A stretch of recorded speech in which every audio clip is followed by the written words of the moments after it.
बिस्मिल्लाहिर्रहमानिर्रहीम। किसी ने बड़े कमाल की बात कही है, ये चिड़िया तेरी ज़िंदगी में बस चंद सांसें बाकी थी, अगर तेरी ये कल तुझे वक्त पर काम ना आती। अस्सलामु अलैकुम फ्रेंड, मैं हूँ बिलाल। एक छोटी सी कहानी के साथ। ये कहानी एक चिड़िया की है। एक चिड़िया मार ने बड़ी ही तरकीब के साथ एक चिड़िया को फंदे में कैद कर लिया।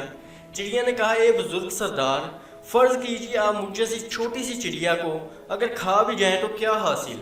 आप अभी तक कितनी गायें और कितने दुम्बे खा चुके हैं और कितने ही ऊँट कुर्बान कर चुके हैं। आप इतने इतने बड़े जानवर खाकर अभी तक सैर नहीं हुए, तो मेरे ज़रा से गोश्त से आप किस तरह सैर होंगे।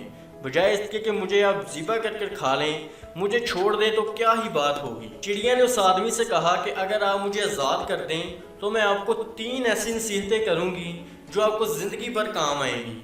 पहली नसीहत तो मैं आपको आपके हाथ पर बैठे बैठे ही कर दूंगी। दूसरी नसीहत मैं आपको दीवार पर बैठकर सुनाऊंगी, जिसे सुनकर आप खुशी के मारे फूल जाएंगे। और तीसरी नसीहत मैं आपको दरख्त पर बैठकर सुनाऊंगी। इन 3 नसीहतों से आप दुनिया में नेक बख्त हो जाएंगे। चिड़िया मार राजी हो गया।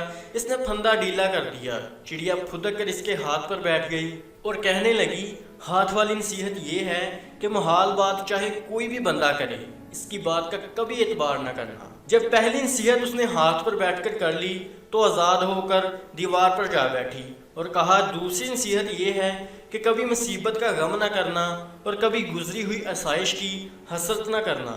इसके बाद चिड़िया ने इससे कहा कि मेरे पोटे में 10 दरहम वज़न का एक ऐसा मोती है जो तुम्हें और तुम्हारे बच्चों को दौलतमंद कर देगा, जिसकी नज़ीर पूरी दुनिया में नहीं है। अफसोस तूने मुझे आज़ाद करके उसे खो दिया, वो तुम्हारी किस्मत में ना था। चिड़िया मार ये सुनकर सर पकड़कर रोने लगा और कहने लगा, हाय मेरी बदकिस्मती कि मैंने तुझे आज़ाद कर दिया। चिड़िया मार कहने लगा, मैं डूब गया। ऐ चिड़िया, वो कैसी ही बुरी घड़ी थी जब मैंने तुझे आज़ाद किया था। तूने मुझे हाथ पर जन्नत दिखाकर मुझे लूट लिया। चिड़िया ने कहा कि मैंने तुझे पहले ही नसीहत की थी कि गुजरी हुई बात का कभी गम न करना। चिड़िया ने कहा, या तो तूने नसीहत को समझा नहीं या तुम बहरे बन चुके थे। मैंने तुझे पहले ही कहा था कि मुहाल बात का हरगिज़ एतबार न करना, वरना गुमराह हो जाओगे। चिड़िया ने कहा, ज़रा गौर करो, मेरे पूरे जिस्म का वज़न 3 दरम नहीं है, तो 10 दरम का मोती मेरे पोटे में कैसे रह सकता है। अब जाके चिड़िया मार के उसान ठिकाने लगे और कहने लगा कि वाकई बात करीने की है, ये नाजुक बदन। अब मुझे तीसरी नसीहत भी करते जाओ। चिड़िया ने कहा, वाह क्या खूब कहा, तुमने इन 2 नसीहतों पर कौन सा अमल किया है जो तुम्हें तीसरी नसीहत भी बताकर ज़ाया कर दूं। ये कहकर वो खुशी खुशी खुद मुख्तार होकर जंगल की तरफ उड़ गई। दोस्तों, एक छोटी सी कहानी हमें ज़िंदगी में बहुत बड़ा सबक सिखाती है। इंसान के ऊपर कोई भी मुसीबत आ जाए, इंसान को सब्र और अकल से काम लेना चाहिए। अगर चिड़ी मार भी अकल से काम लेता तो वो तीसरी नसीहत से महरूम ना रहता। इंसान को हमेशा आगे बढ़ते रहना चाहिए और अपने गुजरे हुए वक़्त को भूल जाना चाहिए। आखिर में मैं बस यही कहूँगा, मंजिलों से आगे बढ़कर मंजिल तलाश कर, मिल जाए अगर दरिया तो समंदर तलाश कर। मिलते हैं किसी और इंटरेस्टिंग वीडियो में, तब तक के लिए अल्लाह हाफ़िज़। किसी ने बड़े कमाल की बात कही है, अपने बाप से हम कलाम रहो, यूं वो बूढ़ा जवान रहता है। अस्सलामु अलैकुम फ्रेंड्स, मैं हूं बिलाल एक छोटी सी कहानी के साथ। ये कहानी एक नौजवान लड़के की है। एक नेक, दयानतदार और कफ़ायत शायर आदमी था। इसका एक इकलौता बेटा था जो कि नौउम्र और ना तजुर्बाकार था।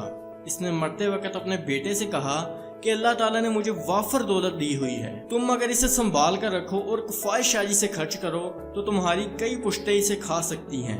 तुम अभी नौउम्र हो, तुम नहीं जानते कि दौलत कमाने के लिए कितनी मेहनत मुशक्कत करनी पड़ती है। मैंने ये दौलत खून पसीना बहाकर हासिल की है और तुम्हें ये मुफ्त में मिल रही है।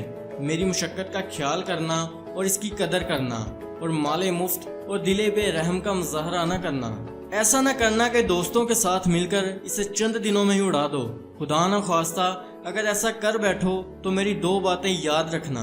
वो ये कि अगर मकान का सारा सामान भी फरोख्त करना पड़ जाए तो कोई हरज नहीं, लेकिन मकान हरगिज़ फरोख्त न करना, क्योंकि बेघर आदमी का कोई ठिकाना नहीं और ना ही इसकी कोई इज्जत और ना ही कोई वकार होता है। दूसरी बात यह कि कैसी भी मुसीबत क्यों ना आ जाए, किसी के सामने हाथ मत फैलाना।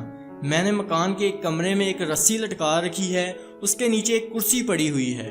तुम उस कुर्सी पर खड़े होकर रस्सी को गले में डालकर कुर्सी को ठोकर मार देना, کیونکہ کسی کے سامنے ہاتھ پھیلانے سے موت اچھی ہے۔ کچھ دنوں بعد وہ شخص اللہ کو پیارا ہو گیا۔ اس کے بیٹے نے اپنی باپ کی تمام نصیحتیں بھول کر اس کا کفن بھی میلا نہیں ہونے دیا کہ گلشرے اڑانے شروع کر دیے۔ کچھ برے لوگ اس کے دوست بن گئے اور اسے بیوقوف بنا کر اس کی دولت کو دونوں ہاتھوں سے لوٹنے لگے۔ عیش و عشرت میں اس کی دولت پانی کی طرح بہنے لگی۔ فضول خرچی میں تو بادشاہوں کے خزانے تک خالی ہو جاتے ہیں، اور محنت کش کی جمع کی ہوئی دولت کی بساط ہی کیا تھی۔ نوبت فاقو تک آ پہنچی۔ اس کے سارے دوست اسے چھوڑ کر چلے گئے۔ فاقو کی حالت میں اسے اپنے باپ کی وصیت یاد آئی۔ خودکشی کے ارادے سے کرسی اور رسی والے کمرے میں پہنچا۔ کرسی پر چڑھ کر پھندے کو گلے میں ڈالا اور کرسی کو کھسکا دیا۔ وہ لڑکا جب نیچے گرا تو وہ لکڑی بھی ٹوٹ چکی تھی جس کے ساتھ رسی بندھی ہوئی تھی، اور اس کے ساتھ ہزاروں اشرفیاں نیچے گری۔